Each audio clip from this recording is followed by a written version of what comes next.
اس میں آپ نے کامبیٹ کرنا ہے، اس میں آپ نے گھبرانا نہیں ہے، لڑنا ہے، اور اللہ نے وہ سارے ویپنز آپ کو دیے ہیں جس سے آپ زندگی کی ان چیلنجز کو فائٹ کر سکتے ہیں۔ اس میں ایک بہت امپورٹنٹ میں نے ایٹریبیوٹ یہ بتایا تھا کہ knowledge is going to help you a lot. جیسے یعقوب علیہ السلام جو ہے، ان پہ کتنا بڑا ٹیسٹ آیا تھا، یوسف علیہ السلام کی جدائی، وہ چھوٹا ٹیسٹ نہیں۔ پھر دیکھیں نا، وہ ایسے فادر تھے جن کے بڑے ڈیفیکلٹ چلڈرن تھے، وہ آپس میں حسد کیا انہوں نے، ٹھیک ہے، تو وہ ہر وقت یہ مینیج ہی کر رہے ہوں گے اپنے بچوں کے ایموشنز کو، اور یوسف علیہ السلام کی جدائی وہ ایک بہت بڑا غم تھا ان کے لیے۔ لیکن ان کا ایک سینٹینس ہے سورہ یوسف میں، وہ یہ ہے کہ میں وہ جانتا ہوں جو تم نہیں جانتے، یعنی اللہ کی طرف سے میں وہ جانتا ہوں جو تم نہیں جانتے۔ انڈائریکٹلی یہ کہ اسی لیے وہ کمپوز تھے، اسی لیے وہ صبر کے ساتھ، صبرن جمیلہ، دیکھیں نا ان کا کہ فصبرن جمیلہ واللہ المستعان، کہ میں بیوٹیفل پیشنس اڈاپٹ کروں گا اور اللہ کی ہی مدد لوں گا۔ کیوں؟ کیونکہ مجھے اللہ کی طرف سے وہ پتا ہے جو تمہیں نہیں پتا۔ اس کا مطلب ہے کہ نالج کی اتنی اہمیت ہے۔ اور ایک اور آیت ہے قرآن کی، اللہ سبحانہ تعالیٰ کہتے ہیں کہ بے شک تقوی والے وہی ہیں جو علم والے ہیں۔ نالج کا تقوی سے ڈائریکٹلی پروپورشنل ریلیشن شپ۔ لیکن اس ورک شاپ میں خاص میں نے بتایا کہ وچ نالج تو بہت سی چیزیں، سب سے امپورٹنٹ نالج ہے رب کو جاننا۔ سب سے امپورٹنٹ نالج جو بچپن سے انبیاء اپنے بچوں کی ٹریننگ کرتے ہیں۔ آپ یوسف علیہ السلام کے ڈائلاگز دیکھیں، یعقوب علیہ السلام اپنے والد کے ساتھ، بار بار وہ یوسف علیہ السلام کو سینٹینس پتہ ہے کہاں پہ اینڈ کر رہے ہیں کہ بے شک بیٹا تیرا رب حکیم ہے، تیرا رب عظیم ہے، تیرا رب العزیز ہے، یعنی بہت طاقتور ہے۔ وچ مینس کہ وہ اپنے بچے کو at a very young age Allah کا تعارف کروا رہے تھے، بہت اسٹرانگ تعارف۔ اس لیے یہ سب سے امپورٹنٹ نالج ہے۔ انفارچونیٹلی یہ نالج ہم لوگ اس پہ اتنی توجہ نہیں دیتے ہیں، جس کی وجہ سے ظاہر ہے بہت سی پرابلمز ہماری لائف میں آتی ہیں۔ حادثات جب ہم پہ اچانک آتے ہیں، ہم ان کا ایک پرسپیکٹو نہیں بلڈ کر پاتے، ہم سمجھ نہیں پاتے وہ کیوں آئے ہیں، کیونکہ ہمارا ایمان کمزور ہے، سیدھی سی بات ہے، اور ہمارا اللہ کے ایٹریبیوٹس پہ جو ہے نا وہ ٹرسٹ نہیں ہے، اور کیونکہ ہم نے کبھی ریسرچ نہیں کی یا پڑھا نہیں یا سمجھا نہیں۔ تو یس، یہ آپ نے بالکل ٹھیک کہا کہ الحمدللہ اللہ تعالیٰ نے بہت سے ایسے سیشنز ہم سے کروائے جس میں میرا مین فوکس یہ تھا کہ اللہ کا تعارف کرایا جائے، کیونکہ ہر نبی کا پرپس بھی یہ تھا کہ اللہ کا تعارف کرا دے لوگوں کو، تو باقی سارے کام انشاءاللہ جو ہے وہ ٹھیک ہو جاتے ہیں۔ اچھا، یہ مطلب یہ جو آپ کی سیریز ہے، اس کے حوالے سے میں تھوڑی سی اور بات کرنا چاہوں گی کہ کتنا امپورٹنٹ ہے یہ اس وقت، مطلب جتنے بھی ہم پیرنٹس ہیں، ہماری کتنی ذمہ داری بنتی ہے اپنی اولاد کو اللہ تعالیٰ کے ساتھ متعارف کرانا اور حضور اکرم صلی اللہ علیہ وسلم کے ساتھ متعارف کرانا۔ مطلب ہم اپنی بھی اگر ہم بات دیکھیں تو ہم اس طرح سے سیرت ہم نے نہیں پڑھی ہے، ہمیں مطلب اتنا اویلیبل بھی نہیں ہوتا مٹیریل جو صحیح طرح سے ایک سیرت کو جاننے کا ہوتا ہے۔ یہی وجہ ہے کہ ہم لوگ صحیح طرح سے وہ مرتبہ سمجھ نہیں پا رہے ہوتے۔ تو اس کے لیے کچھ ریسورسز اور کچھ اگر آپ ریکمینڈ کرنا چاہیں پیرنٹس کو۔ بہت ریسورسز ہیں ماشاءاللہ، دارالاسلام پبلیکیشنز، ان کی کافی اچھی اچھی کتابیں ہیں، بچوں کی سٹوریز ہیں۔ دیکھیں، story telling is very powerful. میں جتنے پیرنٹس کو جانتا ہوں نا جن کے بچے ماشاءاللہ they grow up as very good individuals, ان کی سیکرٹ ریسیپی یہ تھی کہ انہوں نے بچوں کے ساتھ ٹائم سپینڈ کی۔ یعنی وہ مدر اتنی ڈیڈیکیٹڈ تھیں کہ وہ رات کو بچوں کو سورہ ملک بھی پڑھاتی تھی، یا اس کی ٹرانسلیشن سناتی تھی، یا اللہ کی کوئی باتیں کرتی تھی ان کے ساتھ سونے سے پہلے، جو ایک ٹاک ہوتی ہے، سلیپ سے پہلے جو ٹاک ہے، یا یہ کہ وہ کوئی سٹوری سناتی تھی۔ یہ بڑی ہمارے پاس سکسیس سٹوریز ہیں ایسی مدرس کی جنہوں نے ماشاءاللہ بہت اپنا ٹائم سپینڈ کیا، اور فادرز نے بھی۔ تو بہت سی ریسورسز ہیں، صحابہ کی سٹوریز، انبیاء کی سٹوریز بڑی امپورٹنٹ ہیں بچوں کے لیے۔ ابراہیم علیہ السلام کی سٹوری، سلیمان علیہ السلام کی سٹوری بڑی انٹرسٹنگ ہوتی ہے بچوں کے لیے۔ نبی صلی اللہ علیہ وسلم کی سٹوریز، اسی طرح جو ہے وہ یوسف علیہ السلام کی سٹوری بچوں کو، موسیٰ علیہ السلام گریٹ کریکٹر، بہت جید نبی تھے۔ تو دیکھیں یہ سٹوریز بڑی امپورٹنٹ ہیں، بچوں کی افیلیشن ہم بہتر ہے اپنی ان کریکٹر سے کریٹ کر دیں، اس سے پہلے کہ وہ کوئی راک اینڈ پاپ بینڈ سننا شروع کریں اور وہاں سے امپریس ہو جائیں۔ تو سٹوریز کی بکس جو ہے نا وہ پرچیز کریں انشاءاللہ، اور وہ سنایا کریں اپنے بچوں کو۔ ہوں۔ اچھا، میں آپ کی جو ویڈیوز دیکھتی ہوں تو اس میں ایک خاص مجھے جو چیز نظر آتی ہے، آپ کی بہت ایک بڑی تعداد ہے ویڈیوز کی جو کہ صبر کے اوپر ہے. تو صبر کی اتنی امپورٹنس آپ کو کیوں لگتی ہے؟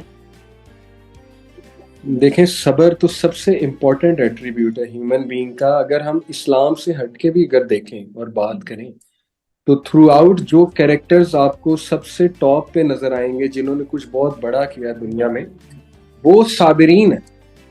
اور صبر جو ہے نا، یہ اصل میں ہماری ایک مسکنسیپشن ہے. ہم سمجھتے ہیں کہ صبر جو ہے نا وہ بس ویٹ کرنا ہے اور ہاتھ پر ہاتھ دھرے بیٹھا رہنا. حالانکہ صبر جو ہے it's something very practical. صبر سے مراد ہے کہ waiting with a very good attitude اور ہوپنگ فار دا بیسٹ.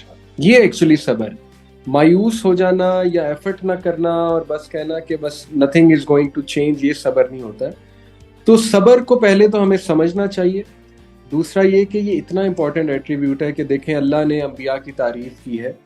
اللہ نے حضرت اسماعیل کو مینشن کیا، ذوالکفل کو مینشن کیا، نوح علیہ السلام کو مینشن کیا، عیسیٰ علیہ السلام کو. سورہ انبیاء کی بات کر رہے ہیں، اس کا جو آخری پیسیج ہے نا، اس میں اللہ نے بہت سے انبیاء کو 75 ورس آنورڈ بہت سے انبیاء کو مینشن کیا. اور سب کو مینشن کر کے اللہ نے ان کا ایک ایٹریبیوٹ بتایا کہ کل من الصابرین، all of them were patient. اور پیشنس کے دیکھیں درجات. نمبر 1 پیشنس آپ کو چاہیے عبادات میں. وہ کیا پیشنس ہے؟ کہ نماز صبر کے ساتھ پڑھنا، اللہ کا ذکر صبر کے ساتھ کرنا. اور پھر ظاہر ہے کہ نماز پڑھنے کے لیے بھی ایک صبر ڈیمانڈ ہے نا، کہ آپ نے اٹھنا ہے، اپنی خواہشات کے حوالے سے صبر کرنا ہے. تو ایک تو وہ ہے. دوسرا، اب حج دیکھ لیں، حج از آل اباؤٹ صبر. حج میں کتنی زیادہ لوگ جو ہیں مشکلات اٹھاتے ہیں، لیکن وہ صبر ہی سکھا رہے ہیں. دوسرا جو ایسپیکٹ ہے صبر کا، وہ ہمارے ڈیزائرز کے حوالے سے ہے، کہ ہماری جو پرسنل لسٹ اور یہ ڈیزائرز ہیں، جو بھی نفسانی خواہشات پیدا ہو سکتی ہیں گناہ کے حوالے سے، تو اس پہ صبر کرنا.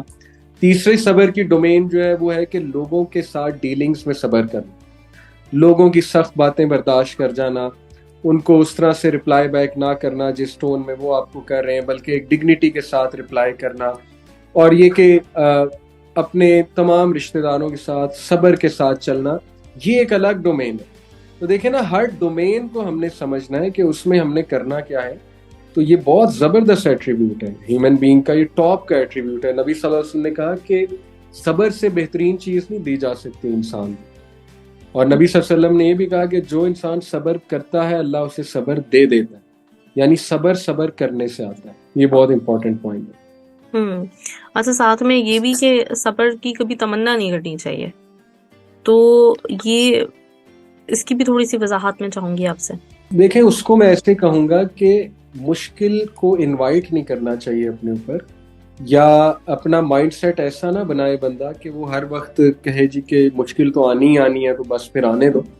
بلکہ نبی صلی اللہ علیہ وسلم نے فرمایا کہ بہترین دعا جو تم کر سکتے ہو، یہ ایکچولی حضرت عباس نے پوچھا تھا نبی صلی اللہ علیہ وسلم کے چچا. انہوں نے کہا تھا یا رسول اللہ مجھے بہترین دعا بتائیں جو میں کر سکتا. نبی صلی اللہ علیہ وسلم نے کہا کہ آسک اللہ فار ایز، اللہم انی اسألک المعافات فی الدنیا والآخرہ. اے اللہ میں تجھ سے دنیا اور آخرت کی ایز چاہتا ہوں. پھر دیکھیں صبح شام کے اذکار میں یہ دعا ہے، اللہم انی اسألک العفو والعافیۃ فی الدنیا والآخرہ، اللہم انی اسألک العفو والعافیۃ فی دینی و دنیایا و اہلی و مالی.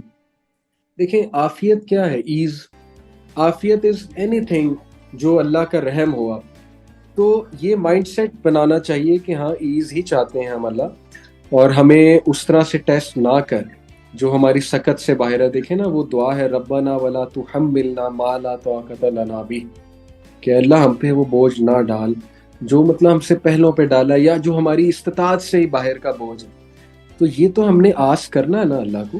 آس کریں گے تو ریزلٹ سامنے آئیں گے انشاءاللہ. تو ایزی مانگنی چاہیے اور اس کو انوائٹ نہیں کرنا چاہیے اپنے اوپر کہ جی ہاں مجھے کوئی مشکل آ جائے، یا مشکلات اچھی چیز ہے، مشکلات سے پناہ مانگنی چاہیے. لیکن اگر آ گئی تو پھر ظاہر ہے کہ وہ صبر کا پورا ایک فینومینا ہے، وہ ایٹریبیوٹ ہے، وہ اڈاپٹ کرنا ہے. صحیح. اچھا، ابھی آپ نے انبیاء کرام کی بات کی تھی. ہم انبیاء کرام کی زندگی دیکھیں تو جہاں ان کی زندگی میں ہمیں صبر بہت نمایاں نظر آتا ہے، وہیں پہ ایک جو چیز ہے جو ہم جیسے انسانوں کے لیے کافی مشکل ہوتی ہے وہ ہے معاف کرنا. تو معاف کرنا لوگوں کو اس کی کیا امپورٹنس ہے اور کتنا ضروری ہے یہ؟ دیکھیں، معاف کرنا آسان بات نہیں ہے، اور میں اس کو اس طرح سے دیکھتا ہوں کہ جتنا بندے کو اللہ سبحانہ و تعالیٰ کے بارے میں پتہ لگتا رہتا ہے نا، اتنا وہ اس کا دل بڑا ہو جاتا ہے، اتنا اس میں ظرف آ جاتا ہے. یہ ایک بہت بڑا فائدہ ہے نوئنگ اللہ. کہ دیکھیں، اللہ کا سب سے جو پاورفل ایٹریبیوٹ ہے، جو بہت پسند ہے اللہ کو، وہ ہے الرحمن، کہ اللہ تعالیٰ از دی موسٹ مرسیفل. اور اس کے حوالے سے احادیث ہیں کئی کہ نبی صلی اللہ علیہ وسلم نے فرمایا کہ جو لوگ چاہتے ہیں کہ اللہ ان پہ رحم کرے تو وہ لوگوں پہ رحم کرے. اور پھر ظاہر ہے کہ احادیث کا کانٹیکسٹ ہے، ایگزیکٹ ورڈز مجھے نہیں یاد، لیکن کانٹیکسٹ یہی احادیث کا کہ جتنا آپ سخت حساب لوگوں کا لیتے ہیں اتنا پھر ظاہر ہے کل کو اللہ سبحانہ و تعالیٰ بھی آپ کا سخت حساب لے گا. So it's mutually you can say کہ یہ دونوں میوچول ہے آپس میں، کہ اللہ کی مرضی وہ انسانیت پر ہے اور انسانوں کی مرضی آپس میں ہونی چاہیے تاکہ وہ اللہ سبحانہ و تعالیٰ کی مرضی جو ہے اس کو اٹین کر سکے. تو وہی بات ہے نا کہ جتنا اللہ کے حوالے سے کلیئرٹی آپ کو ہوگی، آپ کو فضائل پتہ ہوں گے معاف کرنے کے. اللہ کے نبی صلی اللہ علیہ وسلم نے کہا کہ جو انسان حق پر ہونے کے باوجود بحث چھوڑ دیتا ہے، کس ڈر سے کہ فتنہ نہ پھیلے، معاملات مزید خراب نہ ہو، میں اس کو جنت کے بیچ میں ایک گھر کی بشارت دے دوں. آپ کو پتہ یہ حدیث، میں نے ایک اسکالر سے پوچھا کہ شیخ ہمیں تو بتایا جاتا ہے کہ رائٹ کے لیے لڑو، باہر نکلو. انہوں نے کہا یہ فیملی میٹرز کے لیے خاص حدیث. یعنی اتنی خوبصورت انہوں نے بات کی کہ دیکھیں، کبھی کبھی پچھنا پڑتا ہے، کبھی کبھی پیچھے ہٹنا پڑتا ہے، کبھی کبھی اپنے رائٹ کو لیٹ گو کرنا پڑتا ہے. اور اس کے حوالے سے گارنٹی ہے، نبی صلی اللہ علیہ وسلم نے کہا کہ جو کوئی بھی دین کی خاطر یا اللہ کی خاطر ذلیل ہو جاتا ہے دنیا میں، تھوڑا سا اس کا سٹیٹس ڈاؤن چلا جاتا ہے، اللہ کے نبی صلی اللہ علیہ وسلم نے کہا کہ میں اسے گارنٹی دے رہا ہوں کہ اللہ تعالیٰ اسے سرخرو کرے گا دنیا میں بھی آخرت میں بھی. یعنی عزت ذلت اللہ کے ہاتھ میں. اسی طرح دیکھیں سورہ نور میں ابو بکر صدیق کا پورا وہ واقعہ ہے کہ مستہ ان کے ایک ریلیٹیو تھے جنہوں نے حضرت عائشہ صدیقہ پہ جو ہے نا وہ اس پروپیگنڈے میں شامل ہو گئے تھے. حضرت عائشہ صدیقہ پہ جو الزام لگا تھا، منافقین نے لگایا تھا، واقعہ عفق کا ذکر کر رہا ہوں، تو اس میں ان کے ایک ریلیٹیو تھے مستہ، حضرت مستہ، وہ شریک ہو گئے تھے. تو اب ایک باپ کے لیے کتنی دکھ کی بات ہے کہ میرا اپنا رشتہ دار میری بیٹی کے بارے میں کیا کیا باتیں کرتا ہے یا انوالو ہو گیا اس فتنے میں. تو انہوں نے کیا کیا کہ وہ پہلے نا انہیں سپورٹ کرتے تھے مستہ کو، پھر انہوں نے سپورٹ کرنا چھوڑ دیا. انہوں نے کہا کہ بس اب میں اسے کیوں سپورٹ کروں. تو اللہ سبحانہ تعالیٰ نے آیت نازل کی کہ کیا تم نہیں چاہتے کہ اللہ تمہیں معاف کرے، اس لیے تم لوگوں کو معاف کرو، درگزر کرو. تو اب حضرت ابوبکر صدیق سمجھ گئے یہ مجھے حکم ہے. حضرت ابوبکر صدیق نے دوبارہ انہیں دینا شروع کیا اور اس سے زیادہ دینا شروع کیا. تو دیکھیں اس کے لیے دل بڑا کرنا پڑتا ہے، لیکن دل بڑا جو ہے نا یہ اسی کا ہوگا جو اللہ کو اور reality of life of this world جتنی جانتا ہوگا. ادروائز ہماری ایگوز بہت چھوٹی ہوں گی. اگر ہم دنیا دار سوچ رکھتے ہیں تو پھر تو ظاہر ہے نا ہم انہی سے ملیں گے جن سے ہمارا تعلق ہے، اور تھوڑا سا ہمیں کسی نے کچھ کہہ دیا تو ہم ان سے تعلق توڑ دیں گے. تو یہ ایکچولی وجہ ہے اس. لیکن پھر بھی اس میں بیلنس کس طرح سے رکھا جائے؟ مطلب اگر کوئی آپ کو تکلیف پہنچا رہا ہو مسلسل تو معاف کر دینے کے بعد کیا یہ ضروری ہوتا ہے کہ اس سے ملا بھی جائے؟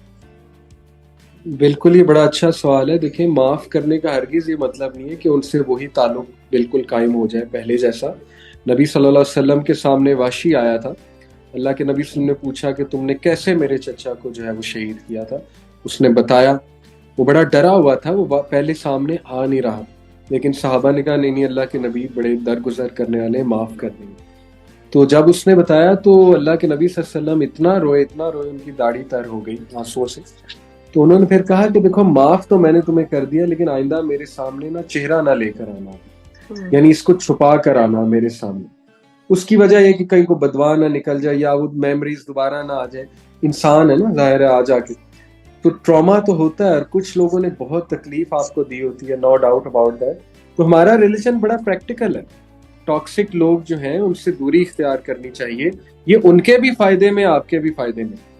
آپ جتنا ان سے منہ ماری کریں گے، جتنی بحث کریں گے، تو یاد رکھیں کہ اس میں ان کا ایکسپیرینس زیادہ ہے اور وہ اس میں آپ کو ڈیفیٹ کر دیں گے. تو بہتر یہ کہ ڈگنیٹی کے ساتھ ایک علیحدگی اختیار کر لی جائے. ہاں سلام دعا رکھی جائے، ان کے لیے دعا کی جائے, ان کو گفٹس بھی دیے جائیں, کوئی عید کا موقع ہے ان کو انوائٹ بھی کر لیا جائے, لیکن ادروائز ان سے ڈسٹینس رکھنا اس کی پوری اسلام اجازت دیتا ہے, اور یہ قطع تعلقی میں نہیں آتا ڈسٹینس رکھنا. صحیح. اچھا ایک اور چیز آپ کو ڈیفینیٹلی مجھ سے زیادہ اس بات کا اندازہ ہے کہ اگر پاکستانی اپنا سوشل میڈیا دیکھیں تو ہر 10 دن کے بعد ہمیں کوئی نہ کوئی کنٹروورسی نظر آتی ہے اور اس کے اوپر پوری عوام انگیج ہو جاتی ہے. اور مطلب جی ایک ہم لوگوں کا ایک طریقہ بن گیا ہے کہ کوئی بھی چیز کے شاید ہم بحیثیت ایک قوم جو ہے نا منتظر رہتے ہیں کہ کوئی نہ کوئی چیز ایسی ہوگی, ورنہ ہماری زندگی میں ہمیں مطلب جو ہے نا ایسا لگ رہا ہوتا ہے کہ کچھ کمی ہے, بے رنگی سی ہو گئی ہے. تو اس میں سب لوگوں کے کامنٹس, کوئی بھی برائی ہے, مطلب دیکھ کے عجیب سی فیلنگس ہمیں بھی آتی ہیں بہت ساری. لیکن اس میں ایک میچور نیشن کے طور پہ کس طرح کا ریئیکشن ہمارا بنتا ہے کہ جیسے ہم اکثر, میں کہنا چاہوں گی کہ کوئی ایسی چیز آتی ہے جو نہیں اچھی لگتی تو اس پہ جی کامنٹ کر کے اس چیز کو پروموٹ کرنا زیادہ مطلب ضروری ہے, یا پھر کس طرح سے بچا جائے اس سے؟ دیکھیں, آ جا کے اس کا تعلق زبان سے ہی ہے, اور اگر ہم صرف اس حدیث پہ عمل کر لیں کہ اللہ کے نبی صلی اللہ علیہ وسلم نے کہا کہ جو انسان اللہ اور آخرت پر ایمان رکھتا ہے یا تو وہ اچھا بولتا ہے یا وہ خاموش رہتا ہے, تو یہ انف ہے ہمارے لیے, یہ والی انسٹرکشن. آ جا کے دیکھیں نا, ہم اپنے آپ کو مصیبت میں تبھی پھنساتے ہیں جب زبان کا غلط استعمال کرتے ہیں. کیئر لیس کمنٹ کر دینا کسی کے بارے میں سوشل میڈیا پہ, ان کو روسٹ کرتے رہنا. جیسے ابھی ریسنٹلی میں نے ایک پوسٹ لگائی تھی کہ دیکھیں پاکستانیوں کی عادت بن گئی ہے کہ یا تو ان کے لیے ایک بندہ مومن ہے 100% یا منافق, بیچ والا نہیں ہو سکتا, یعنی ایکسٹریمزم بہت زیادہ. تو کسی کی تھوڑی سی بھی غلطی نظر آ جائے نا تو بس وہ اتنا زیادہ مذاق اڑاتے ہیں, روسٹنگ کرتے ہیں وغیرہ وغیرہ, which comes under back biting. اور آپ کو اللہ سے ڈرنا چاہیے کہ اگر آپ لوگوں کے بارے میں اتنے سخت کمنٹس دے رہے ہیں تو کل کو اللہ بھی آپ کا بہت زیادہ جو ہے نا وہ حساب لے گا.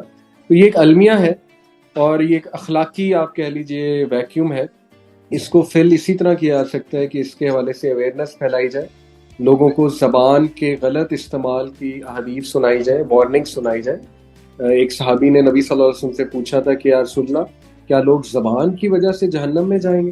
اللہ کے نبی صلی اللہ علیہ وسلم نے کہا may you lose your mother. یہ ایک محاورہ ہے عربی کا, just to tell importance of something. کہا کہ سب سے زیادہ لوگ جہنم میں پھینکے جائیں گے ان کی زبان کی وجہ سے.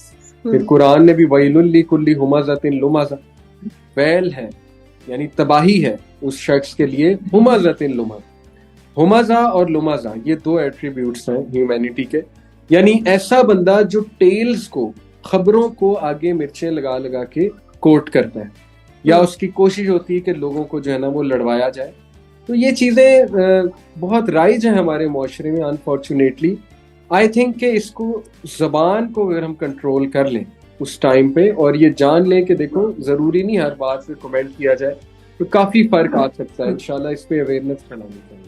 صحیح ہے. اچھا جیسے آپ یہ بات کر رہے ہیں تو اسی طرح دیکھیں کہ کوئی بھی ایسی چیز ہوتی ہے, میں نے دیکھا ہے کہ اکثر جو کامنٹ سیکشن ہے وہاں پہ لوگ یہ اپنا فریضہ سمجھ کے کر رہے ہوتے ہیں کہ جیسے ہم دوسرے کو راہ راست پہ لانے کے لیے کر رہے ہیں. تو میں ہمیشہ, مطلب میرا ایک اپنا اوپینین ہے, مجھے لگتا ہے کہ اگر ہم اس چیز کے اوپر, اگر ہمیں کوئی چیز بہت بری لگ رہی ہے تو ہمیں اس کو نہیں فالو کرنا چاہیے. ہمیں اس کے اوپر بجائے ہم کامنٹ کرتے ہیں تو کامنٹس کا بھی ایک انبار لگتا ہے جس سے وہ پوسٹ اور زیادہ ریچ کرتی ہے لوگوں تک. تو اس بارے میں آپ کا ڈیفینیٹلی آپ کا اوپینین جو ہے وہ بہت میٹر کرتا ہے, آپ کو لوگ فالو کرتے ہیں. تو پلیز مطلب تھوڑا سا جتنے بھی سننے والے ہیں ان کو آپ یہ سمجھائیے ضرور کہ ہمارا ریئیکشن کیسا ہونا چاہیے کسی بھی فتنے کے اوپر. بالکل زبردست, آپ نے بڑی اچھی ٹپ دی. دیکھیں حدیث میں آتا ہے, نبی صلی اللہ علیہ وسلم نے فرمایا کہ part of excellence of man's Islam is leaving alone that which does not concern him or her. یعنی ایمان کے کامل ہونے کی نشانی یہ ہے کہ آپ ان چیزوں سے ہٹ جائیں دور جو آپ کے ساتھ, جن کا کوئی خاص تعلق نہیں. تو یہ بڑی پریکٹیکل ٹپ ہے جو آپ نے بات کی کہ ان چیزوں کو انفالو کر دیں, ایسے لوگوں کو انفالو کر دیں جن کی ٹاکسک پوسٹ آ رہی ہیں, نیگیٹو کمنٹس آ رہے ہیں, ٹھیک ہے نا, اس سے ظاہر ہے آپ پہ بھی اثر پڑے گا. ایسے پیجز کو, فضول قسم کے جو تھم نیلز لگا کے کسی نیوز کو بڑھا چڑھا کے ایز اے وہ پریزنٹ کرتے ہیں گلیٹر لوگوں کے لیے, اور لوگ وہ کھولتے ہیں, ان کا وقت ضائع ہوتا ہے. تو ایسے نیوز پیجز کو انفالو کر دیں, بلکہ وہاں کمنٹ کیا کریں, لوگوں کو بھی سمجھایا کریں کہ یہ وقت کا ضیاع ہے. شاید آپ کا کمنٹ کسی کو جو ہے وہ دل پہ لگ جائے اور لوگوں کی اس پہ اصلاح ہو جائے. تو میں تو اس پہ دیکھیں لوگوں کو یہ کہتا ہوں کہ اپنے سوشل میڈیا کو کلین اپ کریں. آپ اچھے پروڈکٹیو پیجز جو ہے نا وہ جوائن کریں جس سے آپ کی کچھ گرومنگ ہو رہی ہے, بجائے کہ اسکینڈلز والے پیجز اور یہ عجیب و غریب نیوز والے pages. You have to take care of yourself. یہ آپ نے خود اپنی جو ہے نا وہ حفاظت کرنی ہے, کیونکہ everything is open there. Social media بہت ڈینجرس پلیٹ فارم بنتا جا رہا ہے, یہ آپ نے خود ہی اپنی حفاظت کرنی ہے.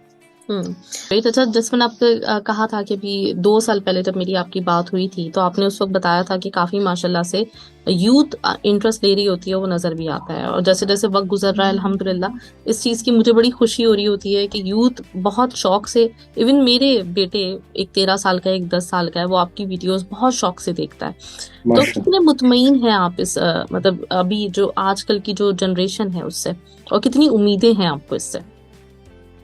الحمدللہ جی, بہت خوشی ہوتی ہے.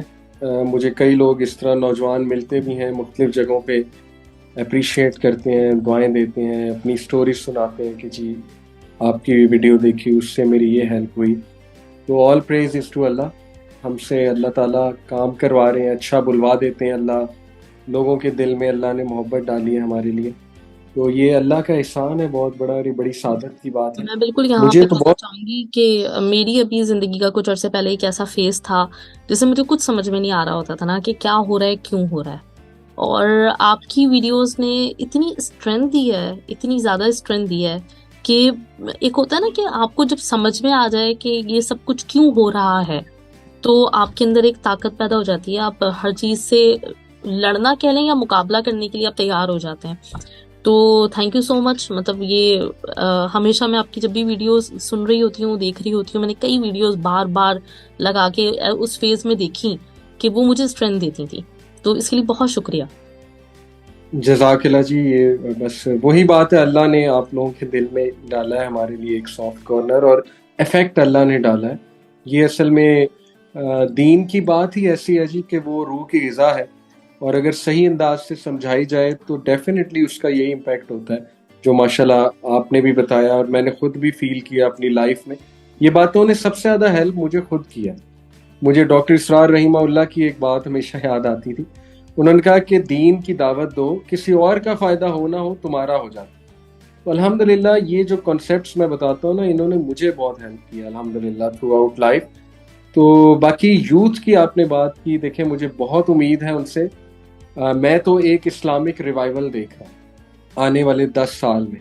نوجوانوں میں مساجد بھر رہی ہیں ماشاءاللہ نوجوانوں سے, یونیورسٹیز میں اسلامک سوسائٹیز بن رہی ہیں, میڈیا میں نوجوان طرح طرح کے آئیڈیاز لے کر آ رہے ہیں اسلامک ڈراماز ریلیٹڈ یا اسلامک پروگرامز ریلیٹڈ. تو یہ ویو چل رہی ہے اس وقت پوری دنیا میں مسلم یوتھ کے اندر.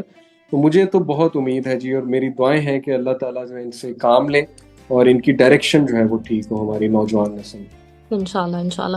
جیسے میں اکثر اپنے گھر میں جب انٹر ہوتی ہوں تو اس وقت مجھے جب اپنے بچے آپ کی ویڈیوز لگائے ہوئے بیٹھے ہوئے ملتے ہیں نا تو اتنی خوشی ہوتی ہے کہ گھر پہ کوئی نہیں ہے لیکن بچے بیٹھ کر جو دیکھ رہے ہیں, جو کانٹینٹ دیکھ رہے ہیں وہ ماشاءاللہ سے ایسا ہے, یہ سائنٹیفک ہے.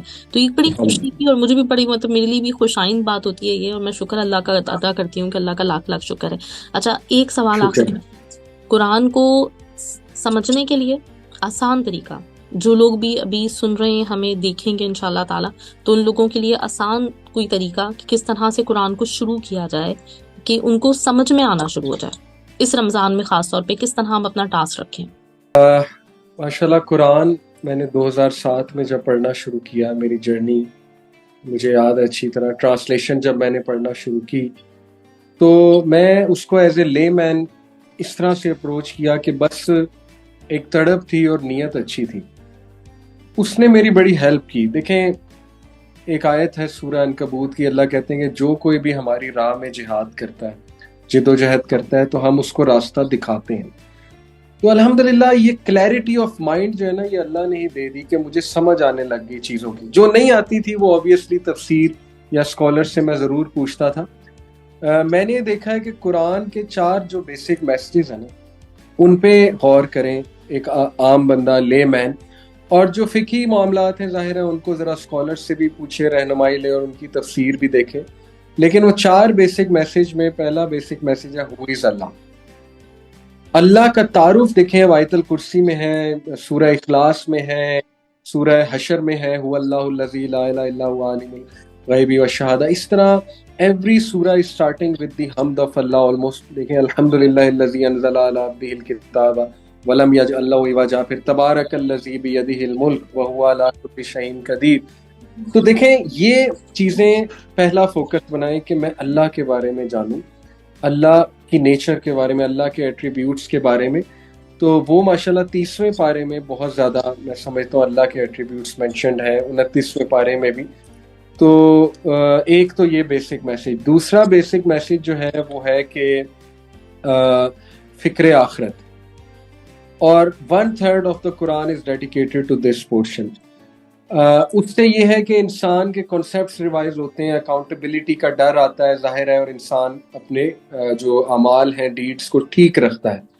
جیسے 30ویں پارے کو آپ دیکھ لیں تو اس میں اللہ نے کتنے ریمائنڈرز دیے ہیں. Just to quote one verse, ارأیت الذی یکذب بالدین فذلک الذی یدعو الیتیم.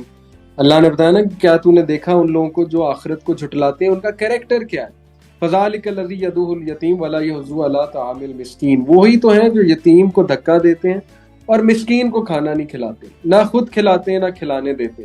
تو اللہ ہمیں بتا رہا ہے کہ what kind of a world will come into existence اگر آخرت کا کنسیپٹ نکال دو. اور وہ آج ہم دیکھ رہے ہیں. سپر پاورز جو ہیں وہ اسپرچویلٹی تو ہے ہی نہیں، روحانیت ہے ہی نہیں.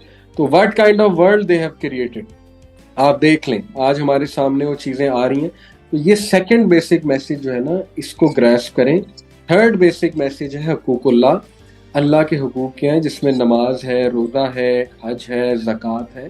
ان کے بارے میں تعلیم حاصل کریں کہ وہ کیا ہیں، ہم نے ڈیوٹیز کیا کرنی ہے تاکہ ہم اللہ کو خوش کر سکیں. اور چوتھا جو بیسک میسج ہے وہ حقوق العباد ہے. سورہ حجرات پڑھیں، دیکھیں اس میں اللہ نے کیا احکامات دیے ہیں کہ ایک دوسرے سے کیسے ڈیلنگ کرو. سورہ لقمان میں بہت سی ڈیلنگز بتائی ہیں، سوشل ڈیلنگز کے، چلو کیسے، آواز کو کتنا بلند رکھو، خرچ کرو تو کیسے کرو، وغیرہ وغیرہ. اتنی انسٹرکشنز ہیں. تو میرا خیال ان 4 میسیجز کو مد نظر رکھتے ہوئے قرآن کو پڑھا جائے. جہاں پہ آپ کے ذہن میں کوئی کویسچن ارائز ہو وہاں پہ آپ کسی اسکالر کی رہنمائی بھی لیں، اس کو سمجھنے کی کوشش کریں. انشاءاللہ اللہ رہنمائی فرمائے گا. اور میں سمجھتا ہوں کہ بہت سمپل قرآن کی ٹرانسلیشن جو ہے نا وہ احسن الکلام اور احسن البیان، یہ دونوں very simple, very easy to understand, بہت اچھی لکھی ہیں. مختصر تفسیر بھی ہے، یہ پرچیز کی جا سکتی ہے. آڈینس کو میں یہ کہنا چاہوں گا احسن البیان اور احسن الکلام یہ دارالاسلام پبلیکیشنز کی ہیں. حافظ صلاح الدین یوسف صاحب ہیں رحمہ اللہ، فوت ہو گئے. تو وہ ماشاءاللہ بڑا اچھا ان کا یہ کام ہے، بڑی اچھی کاوش. Thank you sir. اور میں آپ لوگوں کی ویڈیوز دیکھتی رہتی ہوں. تو ایک ہوتا ہے میں یہاں پہ 10 سال سے ریڈیو کر رہی ہوں، لسنرز کے ساتھ ایک تعلق جو ہے نا وہ بن جاتا ہے. تو مجھے ایسا لگتا ہے کہ آپ لوگوں سے جہاں میں استفادہ کرتی ہوں تو وہاں پہ جتنے میرے لسنرز ہیں، کیونکہ مجھے ان لوگوں سے بھی بہت پیار ہے اور میں چاہتی ہوں کہ ان تک بھی اچھی چیزیں ہیں وہ پہنچیں. تو اس لیے میں آپ لوگوں کو، مجھے پتا ہے کہ آپ بہت مصروف تھے اور اتنی اپنی مصروفیت میں سے آپ نے ٹائم نکالا ہے. لیکن پھر آخر میں یہی گزارش کروں گی کہ ایسے ہی مجھے پلیز ٹائم دیتے رہیے گا، کیونکہ آپ کی باتیں مجھ تک تو پہنچ جاتی ہیں، میں چاہتی ہوں کہ میرے لسنرز تک بھی پہنچیں. تو اس کے لیے بہت بہت شکریہ. میں آپ کا زیادہ ٹائم نہیں لوں گی، مجھے اندازہ ہے کہ اس وقت آپ نے کہیں جانا ہے. تو اپنا خیال رکھیے گا اور بس مجھے وقت دیتی رہیے گا. بہت شکریہ. انشاءاللہ جی ضرور ضرور ہم حاضر ہیں اور بڑا اچھا رہے گا انشاءاللہ. انشاءاللہ سر بہت خیال رکھیے گا. انشاءاللہ تعالیٰ پھر آپ سے ہم قریب بات ہوگی. رمضان مبارک. اللہ حافظ. اللہ حافظ.